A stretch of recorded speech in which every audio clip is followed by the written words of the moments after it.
A bad wreck or a nasty storm damages utility poles in your neighborhood, and you're still looking at that mess for years? Yeah, so NBC Connecticut Investigates has learned that there are thousands of unsightly, take a look, and potentially unsafe double poles across our state, where a damaged one sits right next to the one replacing it with untransferred wires and equipment still overhead. Chief Investigator Lynn Bestoff learned our state has made some progress in eliminating those double poles, but the problem isn't going away anytime soon.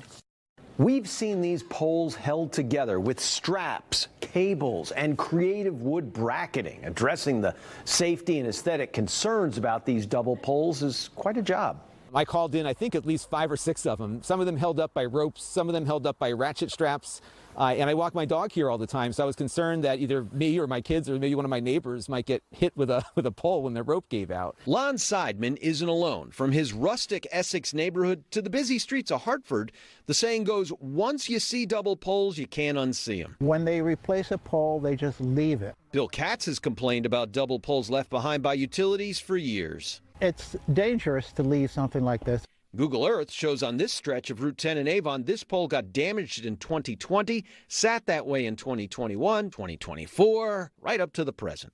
In 2022, according to the Public Utilities Regulatory Authority, Connecticut had 25,000 double poles. The agency cautioning this figure can vary depending how it's calculated. Senate Majority Leader Bob Duff has been working on this in his Norwalk district for a decade.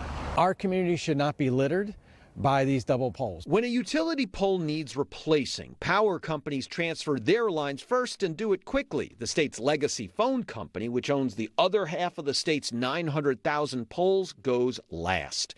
Duff explained the problem is scheduling utilities like cable TV and high-speed internet in between. We're waiting and waiting and waiting for the utilities to come here, sometimes 6 months, sometimes a year. One of those utilities, cable provider Optimum, said it is working closely and collaboratively with local officials and partner utilities to reduce the presence of double utility poles. PURA devised a pilot program in 2022 where a third party switches over everything besides electric and phone.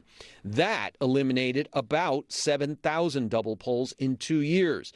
Other double poles have popped up since then. PURA can't say how many.